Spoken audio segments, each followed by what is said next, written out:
3D strategy, which you have already done to a certain degree. Dodge, deflect, and then verbal disruption. Now, I also predicted that you would shapeshift from a self-identified God denier to under the classification of agnosticism, that you merely have an absence of a positive belief that doesn't entail the denial therein of God. Is that your position now?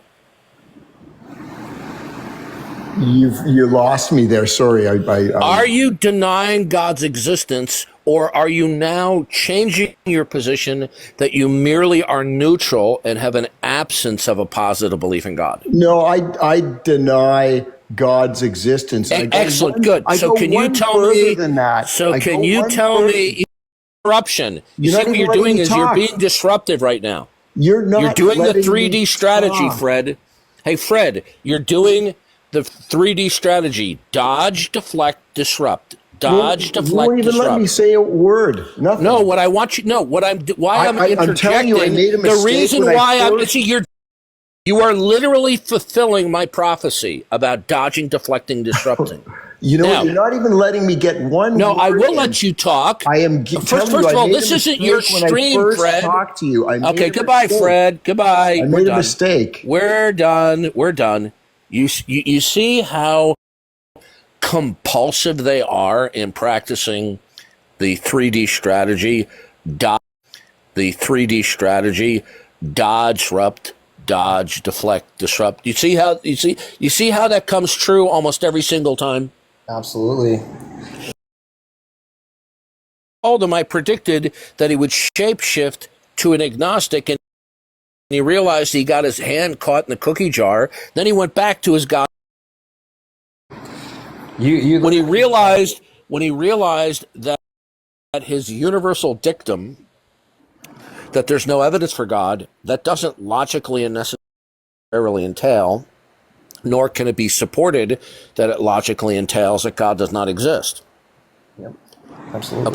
And you see, this little trick of theirs works on evidentialists, but it doesn't work on people who are approaching it from a Ventilian Yeah, that's it's crazy how that actually played out. Right. Perfect. And so, I told him where I'm coming from, not to brag, but to let him know what he's up against. He's up against somebody who has debated probably a couple of thousand atheists, right? Absolutely. And so nothing coming out of his mouth is going to be novel or new to me. Then let's see if you can.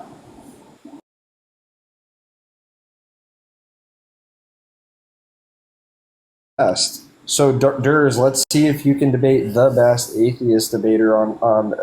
No. Then they just whine and complain that I'm the bad guy because I won't put up with bad behavior.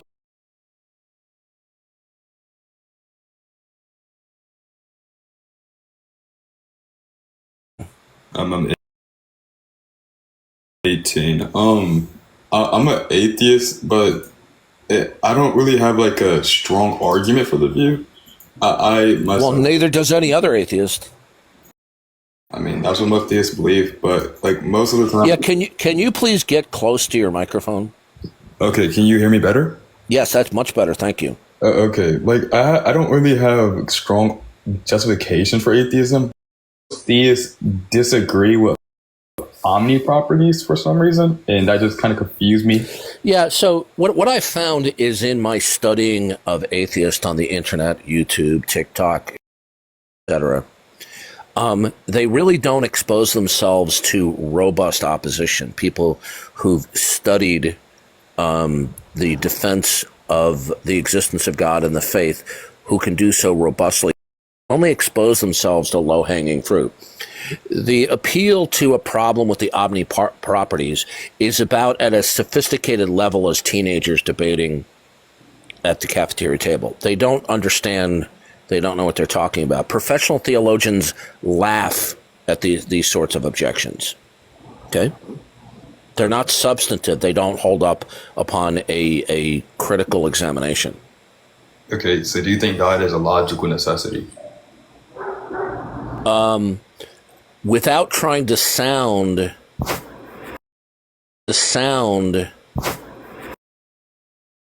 Every way the world could be. God is the only necessary being who is absolute.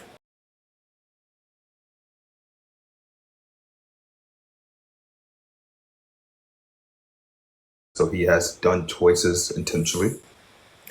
You're moving away from your mic source. That it has done things intentionally. For example, create the universe or bless us with. Yeah. morality. God has made choices. Yes. Okay, so then I'm asking for the argument for that then. Why?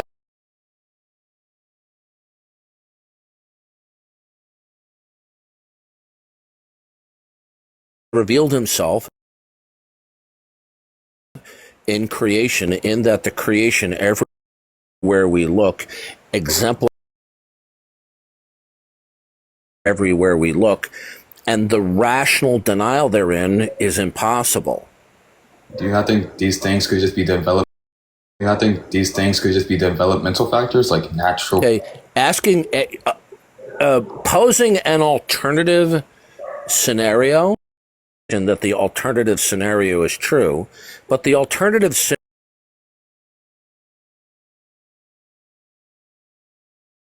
in the system or the model, an identifiable absolute that actualizes the grandest level. So if you don't have something that's identifiable that actualizes all of the unity and the diversity within the system or the model, then when you invoke unity at any scale, you're invoking nothing within your model that makes that real. I mean, when we're talking about these models, given both I'm models, trying to explain to you that when you pose an alternative system, you've now stepped on a philosophical, because you're now violating the very criterion that you're using to dismiss. Yeah, I understand that side. So when we're talking about models, you could say I'm gonna just give reference two systems here. Yeah, my friend, you Just reference two systems here. We could say like a cosmos. yeah, sir, your only opportunity here, when you do not accept the defense of God's existence, in that God reveals himself clearly, unambiguously, through everything in the creation, individually and collectively, exemplifying design and ultimate intentionality, and with the impossibility of the contrary. If you simply do not accept that, it is an implicit counterclaim. Do you understand that? Yeah, to a degree. Yeah. Okay, so then if you do not accept our line of reasoning that the world is emblematic everywhere of design and ultimate intentionality, including our ability to be rationally cognitive beings, that our own capacity to exercise reason and to think freely is reflective of and gifted to us by the ground of all being, which that endows us to be rational. When you reject that, you're going to have to explain your world. I was just about but to. You're not. But you're not going to be able to do so because there's nothing within your model that grounds or actualizes unity at any scale. That's just a presupposition. Like most, like no, it's not a presupposition. So you are not accepting my critique. Is that correct? Yes, I'm trying to give you. Okay, good. What is it within your God independent model that causally imposes whatever scales or categories of unity, diversity, and order? What is the something else other than God that does that? Okay, yeah. If we're going to talk about cosmologically, we view the energy as a necessity for, let's say, cosmological structure. Sir, you're not focusing. What you're doing is a preamble ramble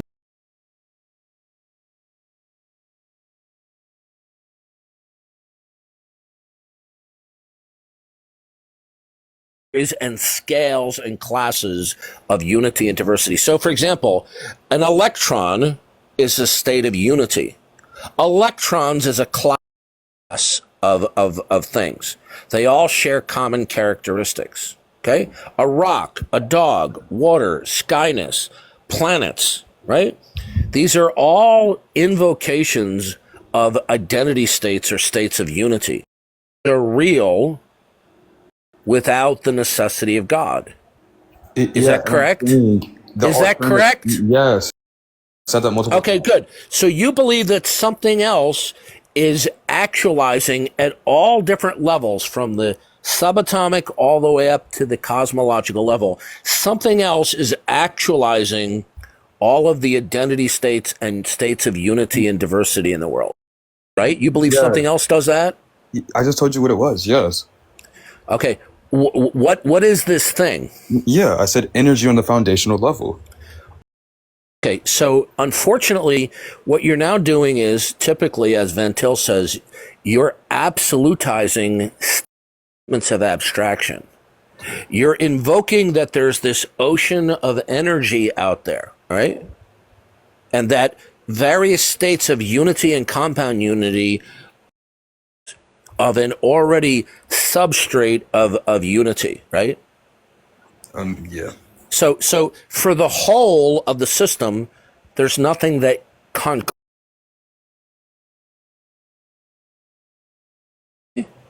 So do you see how what you're doing is you're absolutizing a statement of abstraction? So if I said to you, the crowd of 100 men was carrying the float through the parade, the crowd of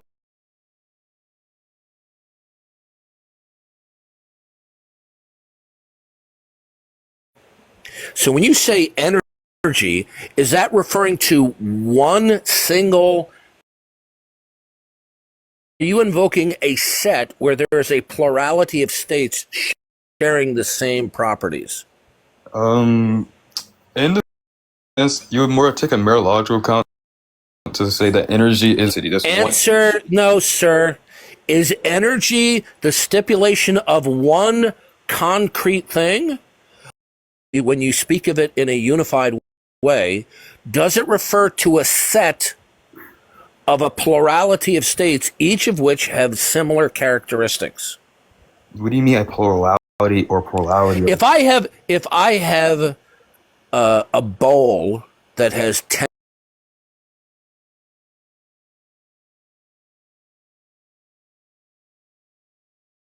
by a single term, let's say I call all the 10 marbles the blue blue.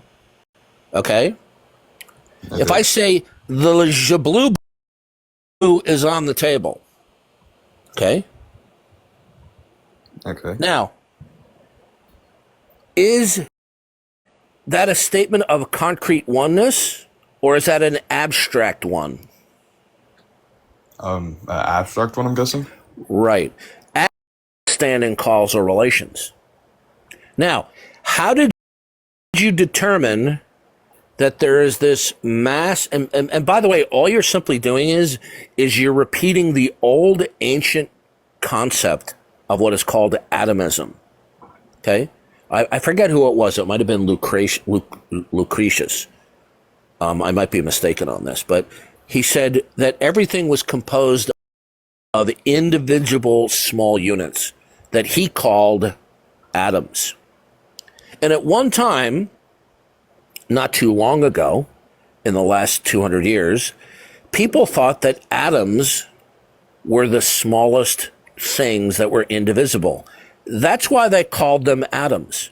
But then through further research, they figured out that the atoms were compound states of unity that were divisible into protons, neutrons, and electrons.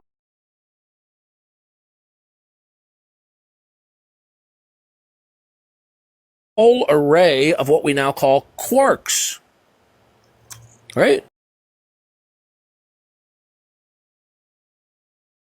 are the emergent properties of this ocean or set of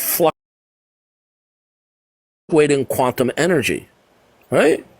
Not quantum necessarily, but energy. Okay, it makes no difference. Now, how were you able to energy that you invoke is absolute, invariant, and eternal? Did you do that through your sense perception? We just do that through induction. You couldn't, because in induction you would have to survey, have come contact with everything, and you would have to do it infinitely into the past. Could you do that? That's not the conditions of the induction. There. You don't know what you're talking about. Look, I'm 63 years old. You're what, 18? You have no idea what you're talking about. You cannot, through induction, necessary statement of universality. Okay, and why is that? Do you understand that? It's called the problem of induction.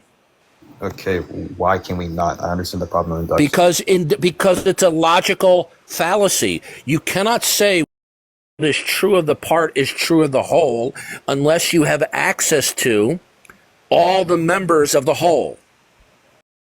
That even any sub member of the whole state of energy, how do you know that any individual parts or the whole are eternal? How did you figure that out? And please, I beg you, do not invoke the first law of thermodynamics, because that's a fallacy.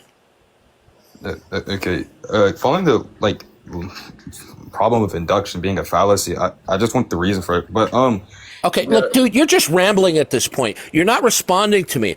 I'm confronting you with a devastating critique. How were you able to figure out that any one thing or group of things are eternal? How did you figure that out? That's just how categorical logic works. You say if it's identified by the Okay, you're bullshitting at this point, and I'm going to kick you out of here. Do you think I was born yesterday? I'm more than 3 times your age. Nope. Okay? I think it's clear to you that I'm quite well educated informally on these basic subjects. Right now, you're bullshitting me like you would your fellow teenagers at the cafeteria table in high school. It's not going to fly with me. Can you just answer? By what means were you able to determine that anything is eternal?